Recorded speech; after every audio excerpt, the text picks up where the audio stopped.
A reading from Konstantin Paustovsky. Svyatoslavskaya Street.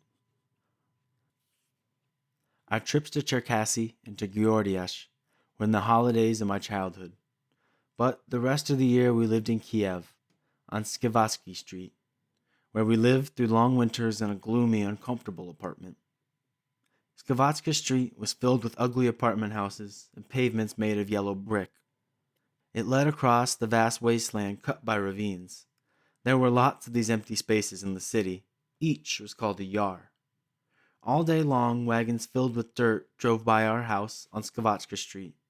Their drivers filled in the ravines in the wasteland and leveled them off for construction of new homes. The dirt spilled out of the wagons, the road was always muddy, and I didn't like Svyatoslavskaya Street at all. It was strictly forbidden for us to go into the wasteland. It was a frightening place and the haven of thieves and beggars. But we boys assembled our forces sometimes and went anyway. We always took with us for emergencies a police whistle. It seemed to us as dependable a weapon as a revolver.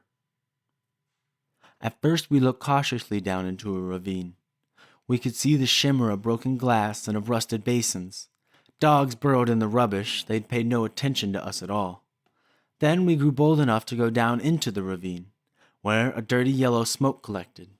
This smoke came from caves and shanties.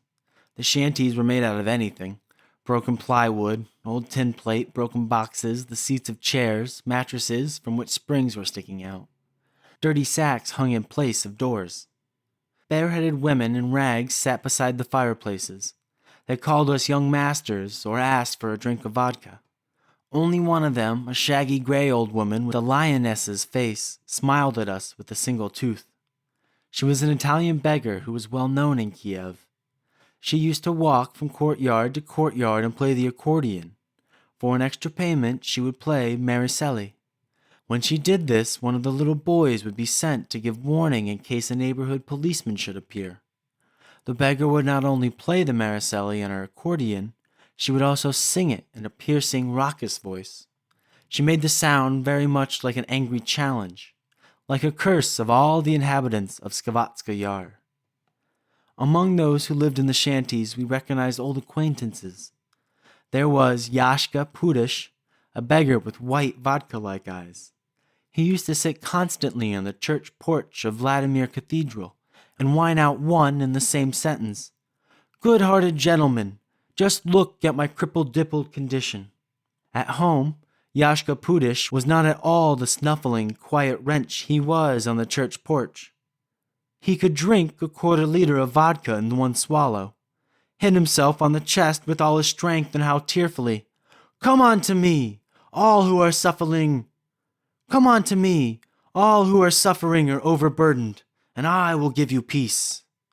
There was a bald old man who peddled toothpaste on the Vatskova Street near the Francis Cafe, and a hurdy-gurdy man with a parrot. Around the shanty, smoke rose from clay stove through which the holes had been poked from the Slavomir chimneys.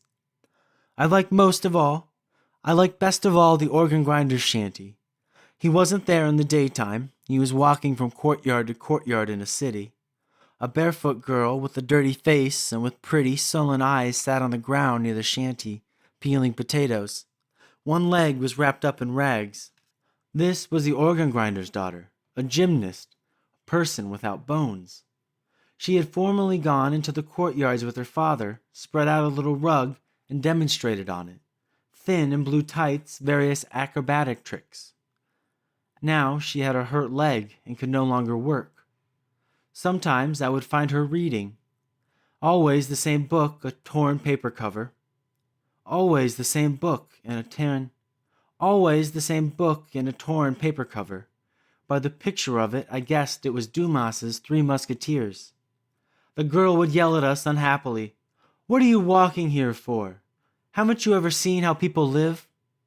But after a while she became used to us and stopped yelling at us. Her father, the gray, short organ grinder, finding us once in the wasteland, said, "Let them look. Let them see how our world suffers. Maybe it will do them some good when they get to be students." Then I grew accustomed to the inhabitants of the yard and started to go alone. I hid this for a long time from Mama, But the organ grinder's daughter gave me away. I had loaned her Uncle Tom's Cabin to read, but then I got sick and didn't return the book for a long time. She grew anxious and brought the book back herself to the apartment. Mama opened the door for her and all was discovered. I could see from Mama's tightly pressed lips and her icy silence. There was a conversation between Mama and my father about my behavior that evening in the dining room. I listened to it from behind the door. Mama was very upset. She grew angry. But my father said it was nothing terrible, and that it would be hard to spoil me, and that he would prefer me to make friends with these unfortunate people than the sons of Kiev's merchants and officials. Mama countered that at my age it was necessary to protect me from painful, worldly impressions. Understand, my father said, that these people show a kind of staunchness in human relations that we can't find in our circle. So what's this about painful, worldly impressions? Mama was silent, and then she answered, Yes, perhaps you're right. When I got well, Mama brought me The Prince and the Pauper by Mark Twain and said, There, take it yourself, to the organ grinder's daughter. I don't know what her name is. Lisa, I said shyly. Well, there it is. Take this book to Lisa as a present. From this time on, nobody at home was upset about my visits to the Svyatoslavskaya Yar. I no longer had to sneak sugar stealthily from the buffet to my new friends, or Chinese nuts to the nearsighted parrot, Mikita. I asked Mama openly for everything. She never refused me. I was grateful to Mama for this, and my heart felt as light as a boy's heart can when he has a clear conscience. One day, in early autumn, the organ grinder came to our courtyard without his parrot. He turned the handle on the organ without his heart in his work. It scratched out a polka. Come on, my darling angel, come on and dance with me. The organ grinder stared at all the balconies and open windows, waiting for the moment when coins, wrapped in paper, would be thrown to him. I ran out to the organ grinder. He told me, without stopping his grinding, Mitka has some kind of disease. Sits there like a hedgehog. He won't even crack your nuts. Just watch, he'll be dead soon. The organ grinder took off his black dusty hat and wiped his face with it. What a hopeless existence, he said. An organ grinder alone, without Mitka. Can't even earn his vodka, let alone his bread. Who will pick out happiness now? For 5 kopecks, the parrot would pick out, as desired, a green, a blue, or a red ticket with a prediction printed on it. For some reason, these tickets were always called happiness.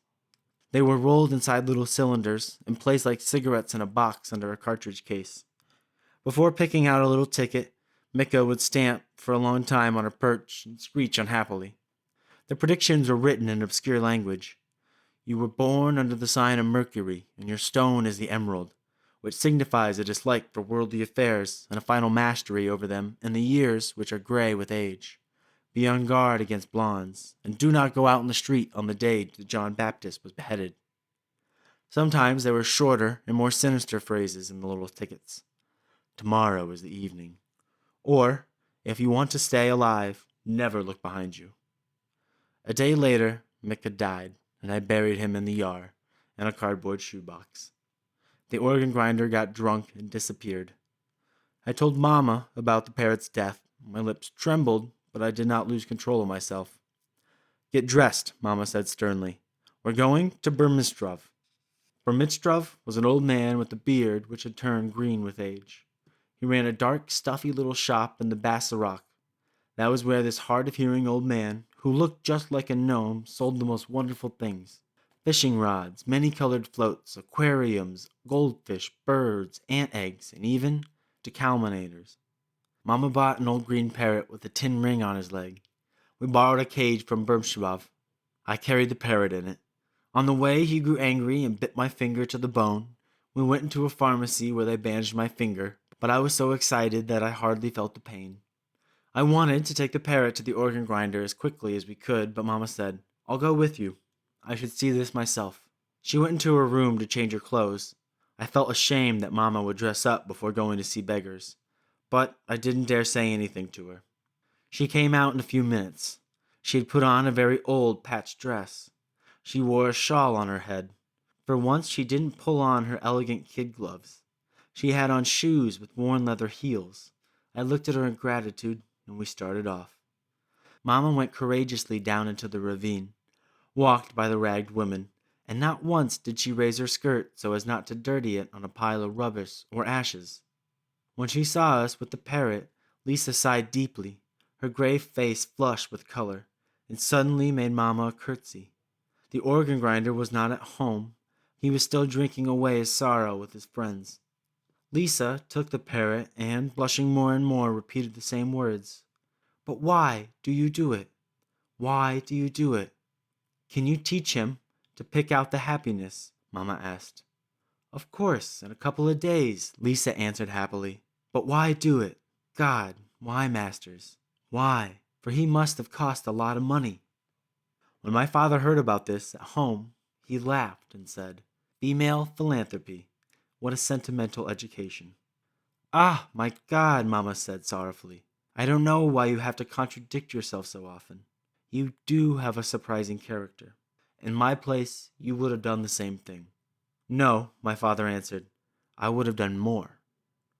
"More?" Mama asked, and in her voice there was a kind of threat. "Well, all right. We'll see." I didn't guess that my father had said this on purpose, to tease my mama. The next day, Mama sent Lisa a black dress of my sister's and her own brown boots, but my father would not lag behind long. He waited until the organ grinder came to our courtyard with his new parrot. He had his red scarf tied around his neck. His nose shone triumphantly with vodka. In Mama's honor, he played everything his organ could grind out. The march, Grief of the Fatherland, the waltz, the wave of the Dunaby, the polka, Separation, and the song, Ek, my pack is overflowing. The parrot picked out the happiness tickets. Copper coins wrapped up in paper came shuddering down from the windows. The organ grinder caught them skillfully in his hat. Then he slung his organ on his back, and bending down as he always did when he walked, not out into the street, but up the stairs right at our door, he took off his hat and held it in his hand so that it touched the floor, and he thanked Mama and he kissed her hand. My father came out and invited him to his office. The organ grinder put his organ next to the wall in the vestibule, and, walking carefully, followed my father. My father gave him a drink of cognac and said that he realized how hard his life must be, and how unrewarding. He offered him a job as a guard on the Southwestern Railroad. He would have his own little home and a garden. "Don't judge me too severely, Georgy Maximovich," the organ grinder said quietly, and he blushed. "But I'd be bored as a policeman. It's clear I must sweat out my time with my organ." He walked out. Mama couldn't hide her satisfaction, but she kept quiet. Several days later, the police suddenly evicted all the inhabitants of the Svyatoslavskaya Yar. The organ grinder disappeared with Lisa. Obviously, they had moved to some other city. But before this, I had managed to be in the Yar once more. The organ grinder had invited me to spend an evening with them. A plate with baked tomatoes and black bread stood on the turned-over box, and a bottle of cherry brandy and some dirty candy, thick sugar sticks striped in red and white. Lisa had on a new dress, and her hair was tightly braided. She took great pains to make sure that I ate the same as at Mama's. The parrot slept, closing his leather eyelids over his eyes. Once in a while, the organ gave out a singing sound all by itself. The organ grinder explained that this was because some of the air was trapped in one of its pipes. It was already September. Twilight was coming on. Whoever has not seen the autumn in Kiev has no conception of the tender beauty of these hours. The first star began to shine in the sky.